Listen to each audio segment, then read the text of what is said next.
Assalamualaikum warahmatullahi wabarakatuh. Alhamdulillahirabbil alamin. Alladzi anzalas sakinata fi qulubil mu'minin liyazdadu imanan ma'a imanihim. Asyhadu an la ilaha illallah wahdahu la syarikalah wa asyhadu anna Muhammadan abduhu wa rasuluh. Allahumma sholli ala sayyidina Muhammadin wa ala alihi wa sahbihi ajma'in, amma ba'd. Inilah Majelis Yas'alunaka Islam Solusi Kehidupan di bawah bimbingan Dr. Kiai Haji Surahman Hidayat. Ada beberapa pertanyaan tentang masalah keluarga yang disampaikan oleh masyarakat di berbagai tanah air. Saya akan bacakan sebagai moderator terkait pertanyaan tersebut. Pertama, bagaimana menyikapi suami yang berpandangan bahwa standar istri yang baik itu adalah yang mau dipoligami? Nah, ini pertanyaan menarik nih Ustaz. Dari dia di Depok, Jawa Barat. Baik, bismillahirrahmanirrahim. Ya, ini soal cara pandang. Tujuan pernikahan itu kan bukan hanya pertemuan fisik antara pria dan wanita, ya kan? Jelas kan di ayat yang pasti dalam khutbah nikah, tausiah nikah itu pasti dikutip lah bahwa sakinah, mawaddah, warahmah itu tiga, itu samara, itu kan tujuannya ya. Lalu tentu saja didoakan supaya berkah keluarganya, artinya melahirkan dzurriyyatan thayyibah, ya kan, keluarga yang baik, yang apa namanya, nyaman dilihat dan nanti menjadi pemimpin orang-orang yang soleh. Jadi visinya demikian tinggi. Nah, terkait dengan apa yang dipikirkan oleh seseorang itu hanya ya bersedia ya di poligami. Kalau tidak berarti tidak termasuk wanita yang baik. Itu kan terlalu picik. Seolah-olah nikah itu ya untuk hubungan jasa dia saja. Itu pertama, ya kan. Jangan diredusir tujuan pernikahan itu ya dengan hal-hal yang sepele gitu kan. Sebab Allah sudah menetapkannya. Inilah begitu. Nah, kemudian apakah ya terkait dengan hukum, ya orang mau poligami itu memang fitrah, ya. Fitrah karenanya ada syariatul ta'addud, karena ada fitrahnya. Sebab laki-laki itu dadanya bidang sehingga mampu dia melindungi lebih dari satu orang. Itu fitrah, dan itu disiapkan juga semangat untuk bekerjanya itu luar biasa. Jadi itu fitrah saja. Hanya saja fitrah ini jangan sampai ditunggangi dengan selera rendah, kan begitu ya. Artinya kalau ada niat ya tentu kerangkanya tadi untuk samara. Kalau yang pertama kurang ya samaranya, ya udah disampaikan inti ini begini bagaimana kalau begitu ya disyurokan. Tentu ini lebih baik, ya kan. Ima dia memperbaiki atau ya kalau nambah kan tidak apa-apa, Rasul juga begitu dan yang lain-lain ya. Cuma mindset itu dipersempit itu tidak begitu, seolah-olah menyederhanakan tujuan pernikahan yang mulia dan luas itu, ya kan ya. Ada sih orang yang ya apa namanya, istilah Sundanya pantang jangat, strict ya. Saya mau menikahi seseorang yang tidak mau melanggar hukum syara. Maksudnya apa? Ya, kan halalnya poligami itu Al-Quran. Ya, jadi saya tanya, nah, kalau nanti perlu poligami, kamu melarang atau tidak? Nah, begitu di pojokan begitu. Tapi dia hanya ngetes saja bahwa beriman kepada Al-Qurannya bagaimana.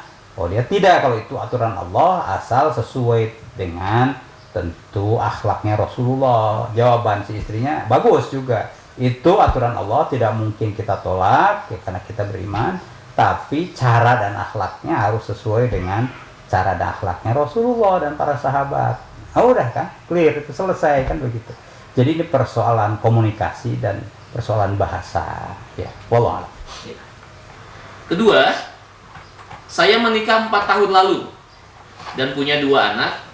Istri agak malas mengurus rumah tangga dan dirinya sendiri, dan saya pun jarang dilayani kebutuhannya.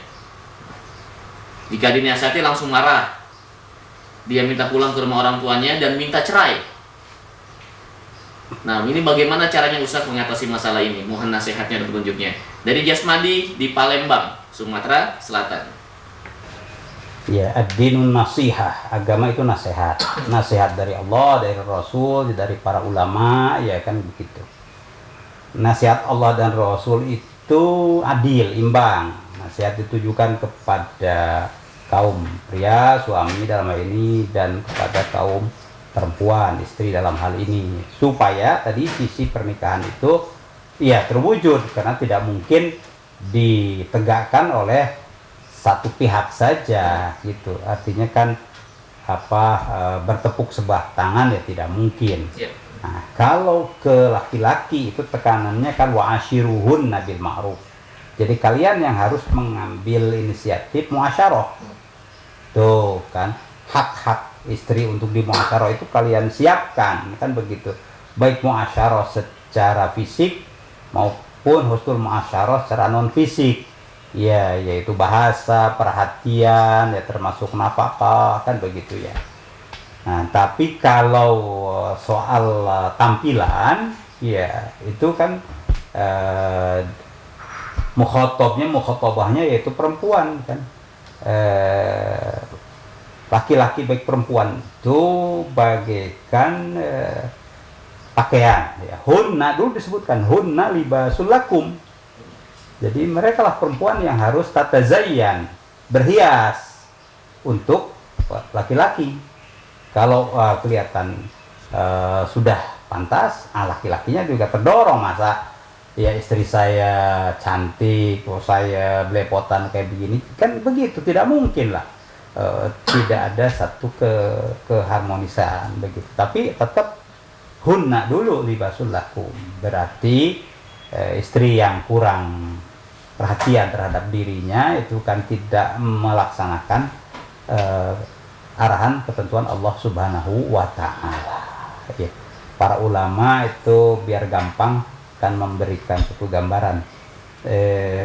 Jadi kalau perempuan itu kan mungkin di rumah, mungkin di mana, mungkin dalam satu tugas, tapi pastikan suaminya itu ya, menitipkan ya mata. Kalau di rumah jaga matanya, berarti kan idza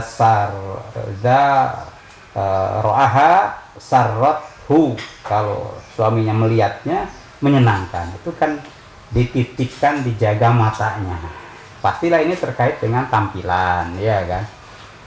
Turun dari mata itu ke hidung, ya kan. Allah gitu. Jadi ya aroma lah, ya hidung gitu. Wangi. Nah begitu. Jadi tidak campur dapur dengan kasur kan. Ya saatnya di dapur ya hasilnya bagus, tapi ya sebelum ke kasur kamar mandi dulu kan begitu. Ya itu. Yang ketiga kan mulut ini kan selera, rasa, harus pandai masak gitu kan. Tuh jangan sampai makan di luar. Nah ini awal-awal tidak baik. Ya asalnya makan di luar dengan sesama teman laki-laki bisa saja, itunya makan di luar dengan ya janjian. Nah itu jadi penting itu ya, filosofi ya ulama itu Allah nitipkan mata itu ya, kemudian hidung dan mulut. Baru kalau jauh tidak ada, nitipkannya telinga.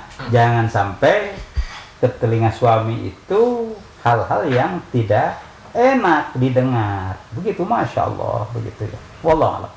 Pertanyaan selanjutnya, bolehkah istri tinggal satu rumah dengan suami yang sudah menalak satu dan telah selesai masa iddah, sementara suami juga tidak mau rujuk? Dari Evi di Depok. Ya, soal pernikahan itu tentu Undang-Undang Nomor 1 Tahun 74 tentang pernikahan atau perkawinan itu sudah benar, ya kan. bahwa sahnya ini kan bukan legalnya, sahnya pernikahan itu dalam agama yang diakui di Indonesia itu kalau ya sah menurut agamanya. Nah tentu menurut agama Islam ya harus ijab kabul ya kan. Nah itu. Lalu batalnya ya kalau jatuh talafuz ya bitolak, ucapan tolak ya, atau tulisan tapi begitu dipahami oleh yang dituju dan diakui oleh yang mengirim udah klop, ini maksudnya begini, bukan hoax kan. Kalau sekarang apalagi SMS dan lain-lain kan banyak sekali ya kan. Nah jadi walaupun sekarang lagi modern nggak bisa itu asal-asalan kirim begitu saja ya, harus ditakut dikonfirmasi. Kalau tadi pertanyaan memang sudah jatuh satu, nah berlakulah tentu ayat 2 dari surat Tolak. Fa idza balagna ajaluhunna famsikuhunna bima'rufin aw fariquhunna bima'ruf. Kalau sudah sampai batas iddahnya, habis iddahnya kan berarti kan 3 bulan 3 kali quru ya, maka silahkan, udah hampir ya berapa hari lagi ini akan habis.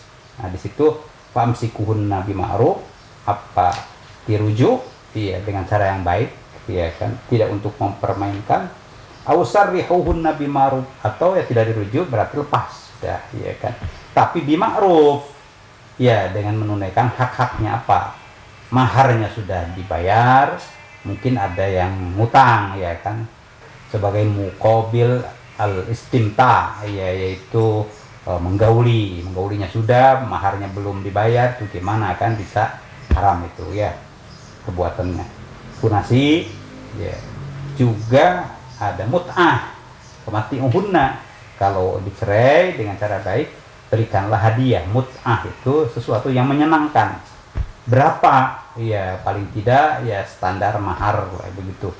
Kalau sekarang mungkin ada kenaikan harga-harga ya, tentu ya dipertimbangkan itu kadar yang cukup untuk menyenangkan ya, cukup untuk bekal dia hidup, karena setelah itu kan tidak ditanggung oleh suami. Nah, dia harus mungkin ngontrak, kalau ada anak dia juga sebagai istri biasanya yang lebih dekat ke anak ya kan. Nah, itu harus cukup untuk ya tentu living costnya itu mut'ah ya kan, bayarkan itu ya, tentu dengan cara yang baik, bahasa yang baik. Kalau ada prosedur yang harus ditempuhlah, jangan menggantung orang. Ini misalnya harus melalui pengadilan agama ya, lakukan. Sebab kalau tidak nanti akan sulit. Kalau ada laki-laki yang ingin menikahinya ya, dia belum bebas kan. Nah itu jadi famati'uhunna bil ma'ruf, apa yang diperlukan untuk mempermudah, memperlancar mantan istrinya itu, lakukanlah itu. Cukup jelas gitu ya. Alhamdulillah. Pertanyaan berikutnya, saya tinggal bersama dengan mertua dan adik perempuan. Terkadang tanpa sengaja melihat auratnya. Apakah dan bagaimana hukumnya Ustaz? Walaupun saya melihatnya tidak sengaja. Yaitu dari Basri di Nunukan. Bismillahirrahmanirrahim. Makanya ada kewajiban satrul aurah, menutup aurat. Ya.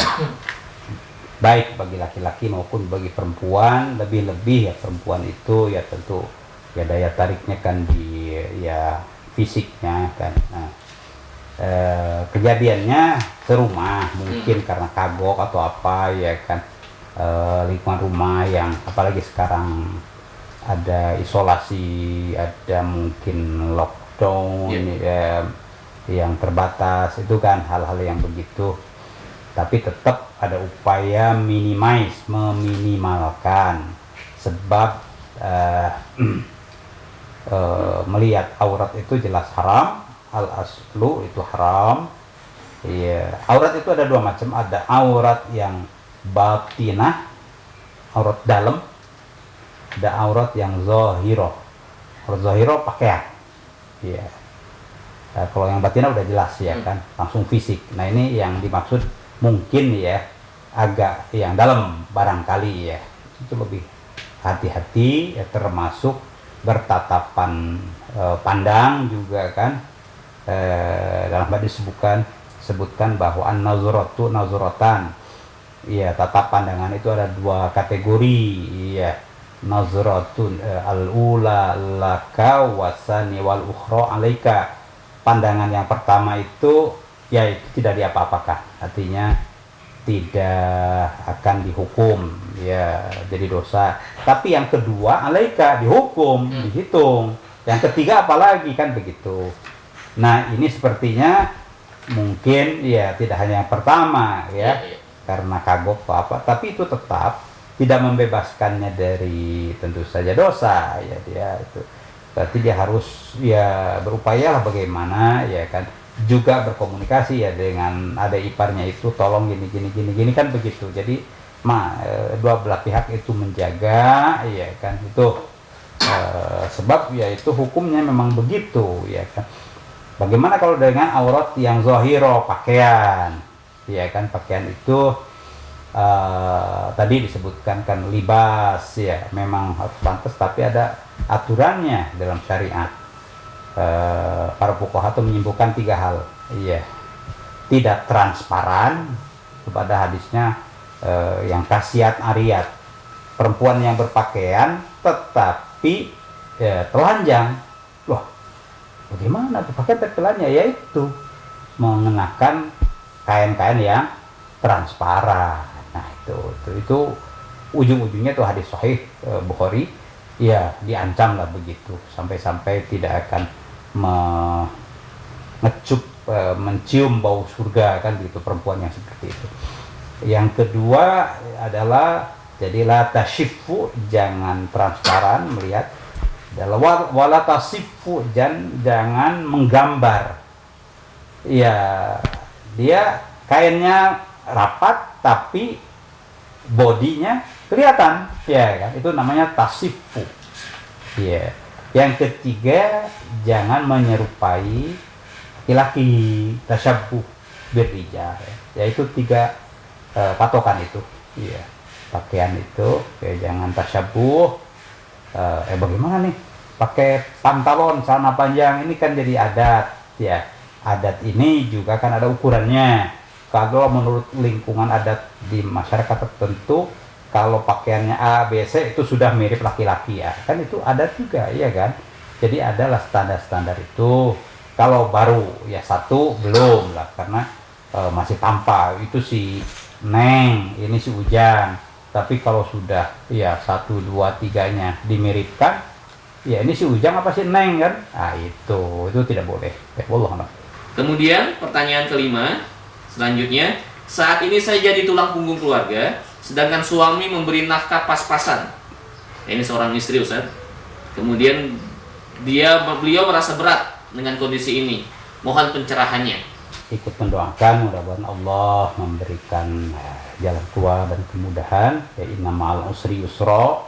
Sungguhnya dalam kesulitan itu ada ruang ya kemudahan. Kalau kita tentu mendekatkan diri kepada Allah, satu, dan rajin bersilaturahim dengan tetangga, dengan saudara, lalu saudara yang jauh, sehingga si fulan ini perhatian nih kepada saudaranya, ya pasti diperhatikan juga kan. Jadi yang pertama memang pada Allah, yang kedua silaturahim diperluas, dan itu insya Allah ya. Tidak sedikit yang punya kondisi seperti itu karena mungkin PHK, karena sebab yang lain kan begitu, uzur suaminya, dan itu ada ya kan, suaminya stroke, suaminya celaka atau apapun, bahkan mungkin suaminya meninggal duluan ya kan, kasus-kasusnya. Allah memberikan amanat kepada ibu anak ya tentu harus menanggung itu. Nah di sini tentu karena ada kewajiban asasi yang basic ya, ada keizinan, kemudahan dari agama untuk keluar rumah ya, mencari kemaslahatan yang diperlukan.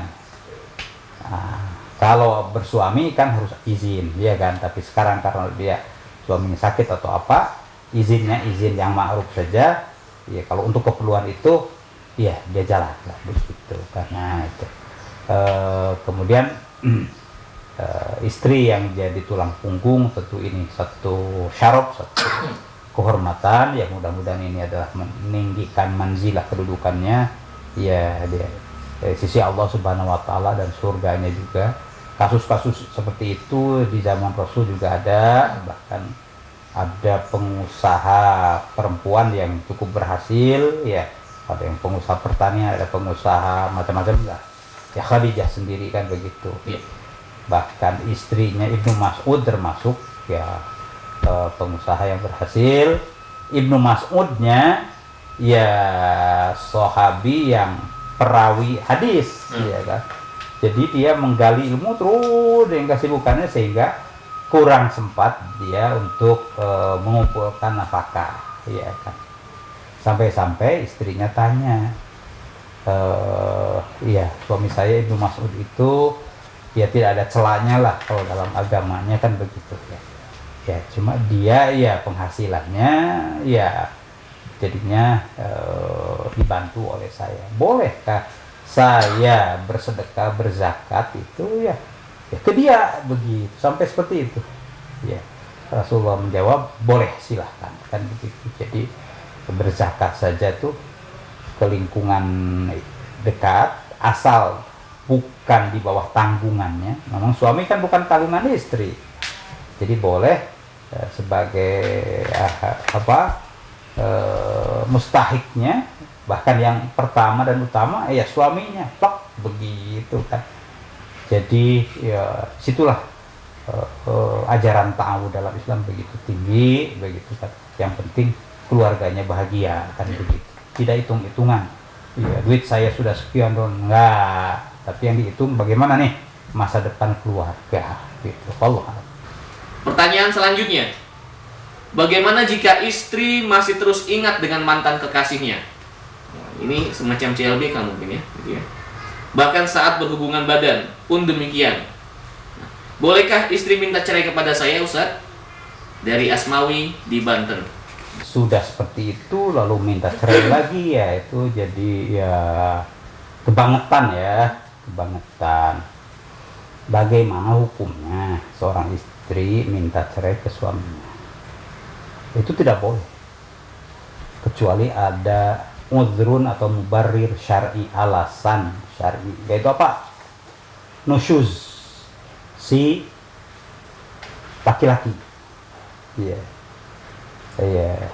Dalam Al-Quran itu apabila perempuan itu khawatir laki-lakinya nusyuzan itu melanggar ketentuan hukum ya, berbuat tidak adil ya kan, kasar au i'radon, atau ya kurang perhatian ke istrinya ya, istrinya mulai melihat gelagat ini, khawatir, supaya itu bisa diatasi gimana? Bukan dengan cara minta cerai ya,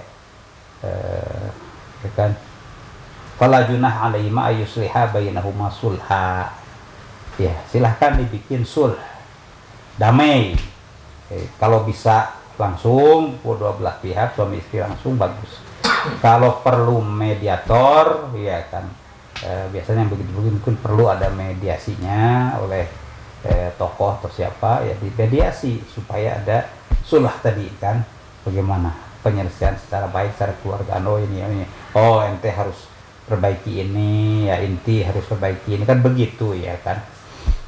Ayusliha bainahuma sulha wa sulhu khair, dan sulh itu khair, insya Allah lebih baik. Jadi tuntunan Allah pasti lebih baik. Termasuk sulh ini memberikan konsesi atau tanazul,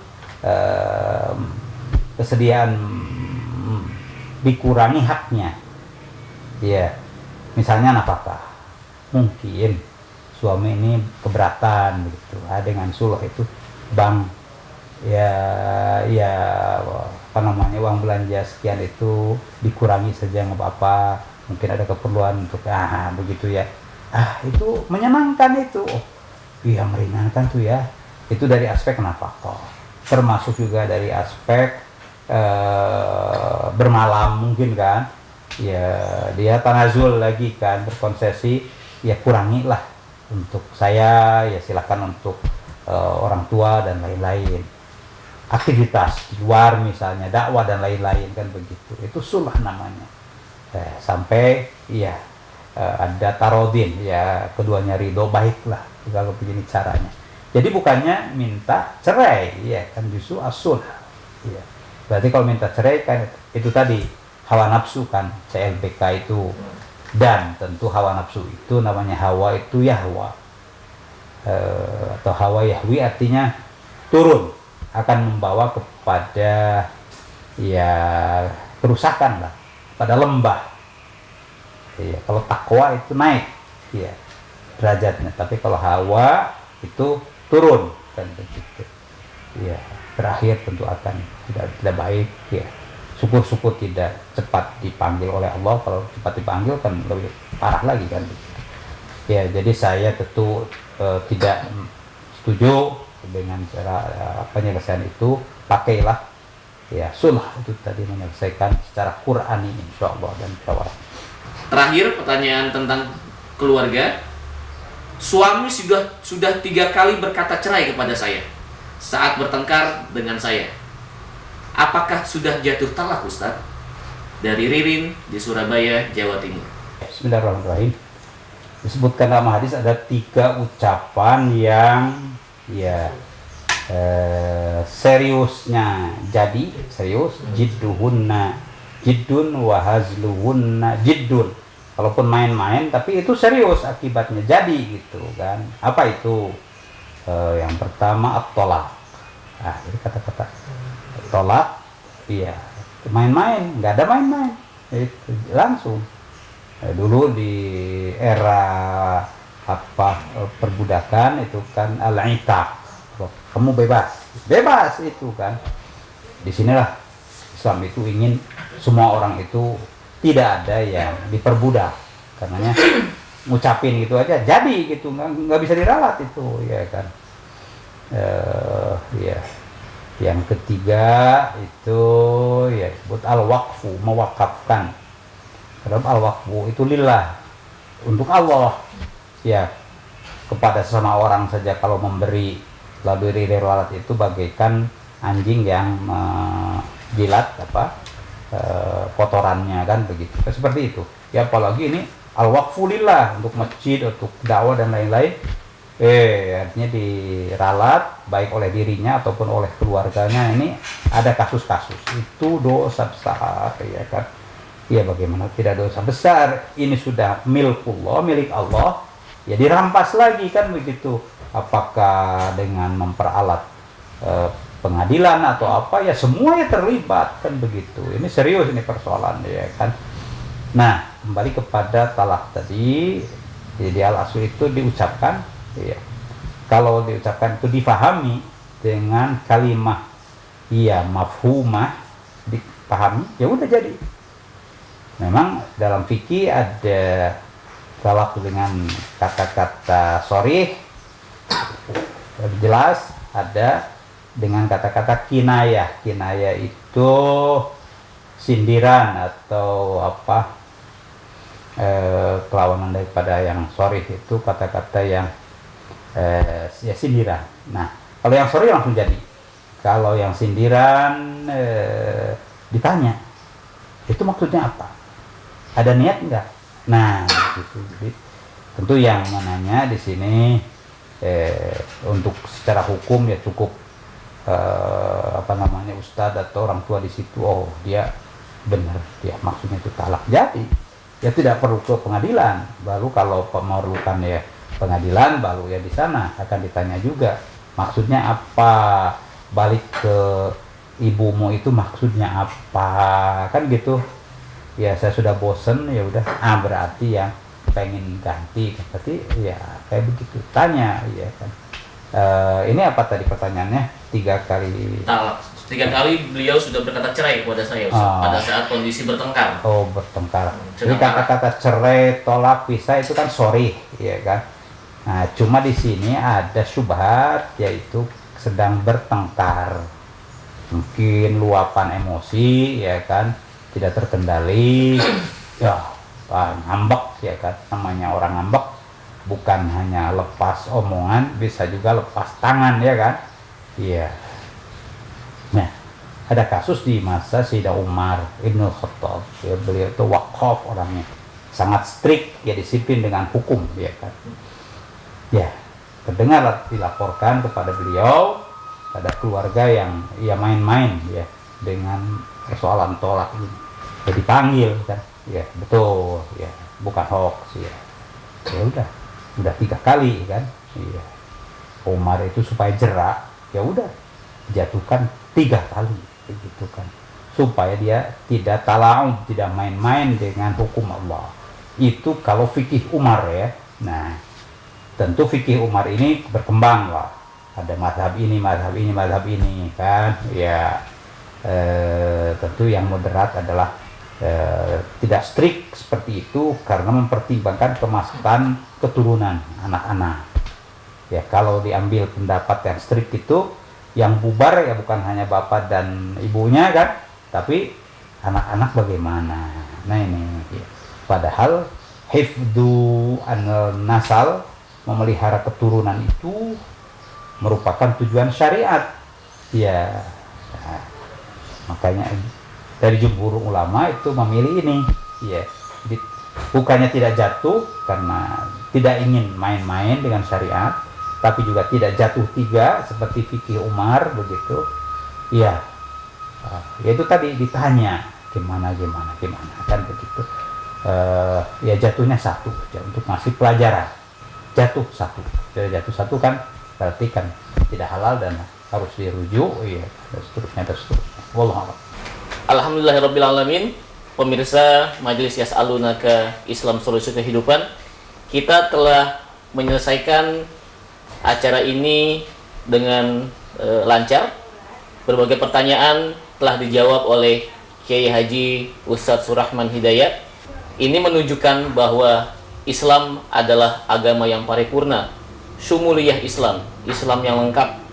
Insya Allah kita akan kembali berjumpa dalam Majelis Yas'alunaka ketiga atau berikutnya, dan Kiai Haji Surahman Hidayat tetap akan membersamai kita menjawab pertanyaan-pertanyaan dari pemirsa yang menyangkut persoalan hidup kita sehari-hari, sekali lagi dari masalah muamalah, keluarga, dan masalah ibadah.